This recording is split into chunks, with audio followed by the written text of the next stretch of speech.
Mankind has always had a dream of traveling to the stars and exploring strange and new worlds.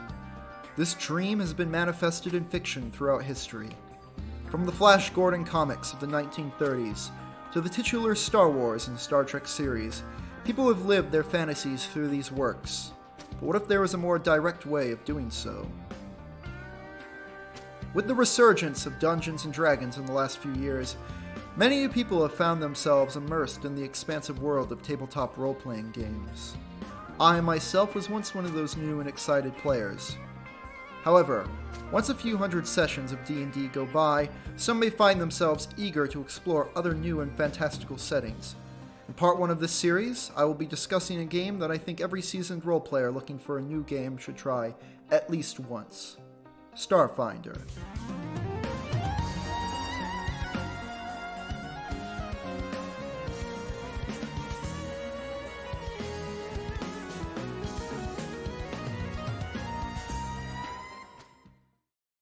Many of you probably know of the company Paizo, responsible for creating the second most popular alternative to D&D, known as Pathfinder.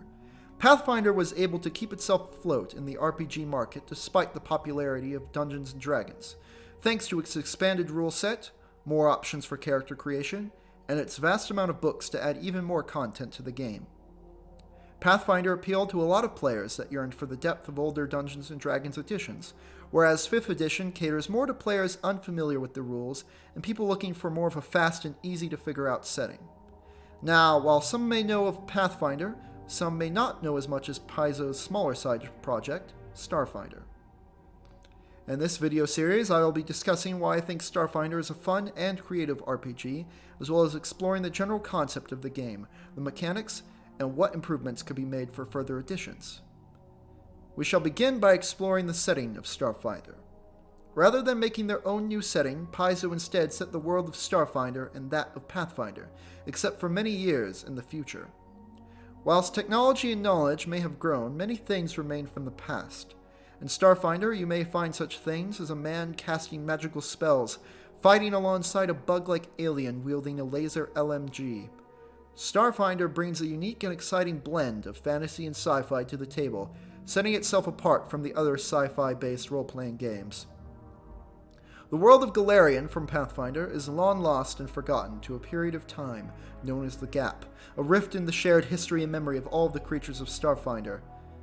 This game is set in a solar system of colonized planets known as the Pact Worlds.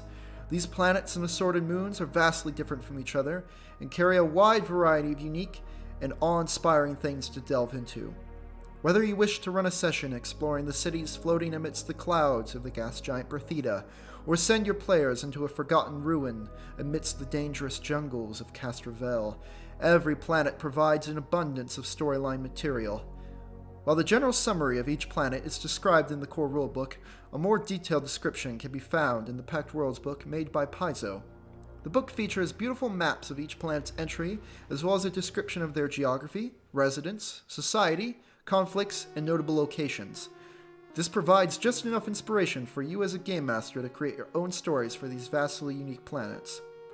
The first thing that comes to mind when thinking of RPGs is the titular stocky dwarf, a noble human knight, or maybe a magic-wielding elf. But what about a crafty rat person, or a four-armed warrior race with long skulls? Starfinder breathes a fresh vision into their setting with the inclusion of the new playable races.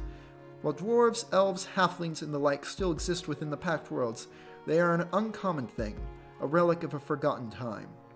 I plan on making a video going more in depth about each of these specific playable races in the future. But for now, what I have to say on the subject is that I think Paizo did a great job with the concepts for these new races, those being the rat-like Yusoki, the Bertilian Vesk, the cybernetic androids, the mind-reading Lashuntas, the honorable Kasathas, and the insectoid Shirin. Each of these races has a lot separating them apart besides just the skill bonuses and flavor, such as the Yusoki being able to hide large objects within his mouth, wink wink, or the android's ability to augment his own body for different purposes. This is one aspect that I think 5th edition is lacking. While the races may have some unique abilities, such as the Halfling's Luck feature, I still think more could be done to make them feel different from each other and feel like their own race.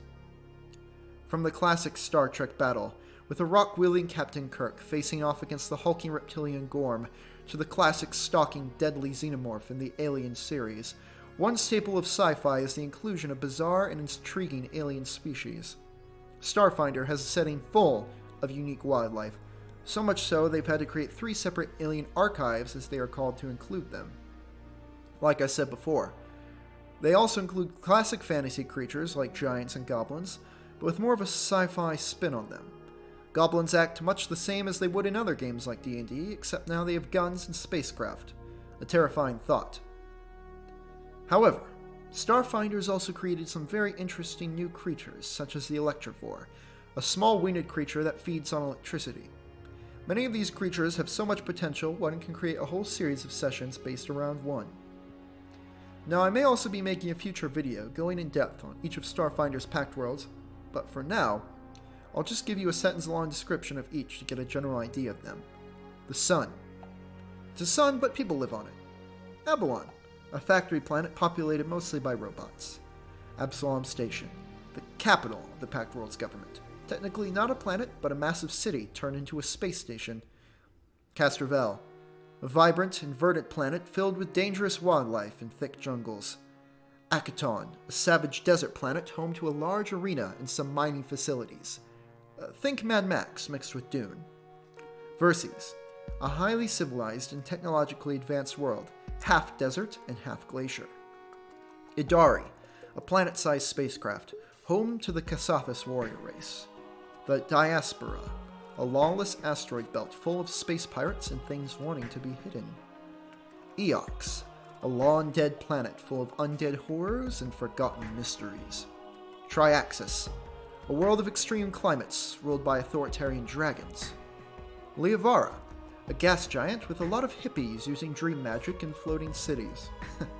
Berthida, another gas giant with a successful biotech industry, populated mostly by floating psychic jellyfish-like creatures called Barathu. Apostate, a mysterious planet featuring a massive tunnel system settled by dark elves, pretty much the Underdark of Starfinder. Octurne, strangely organic but mostly inhospitable world filled with eldritch horrors and insane cultists. Whew, that was a lot. Anyways, I believe I've covered the basics of Starfinder's setting and what I think it does right in regards to that, as well as give you guys a general idea of the world of Starfinder and its occupants.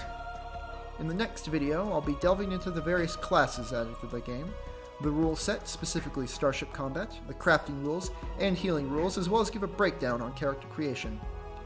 Thank you guys a bunch for sticking around for my first video in this series, and I hope I have been able to give you a new idea for something to look into for your tabletop group's next game. Happy flying!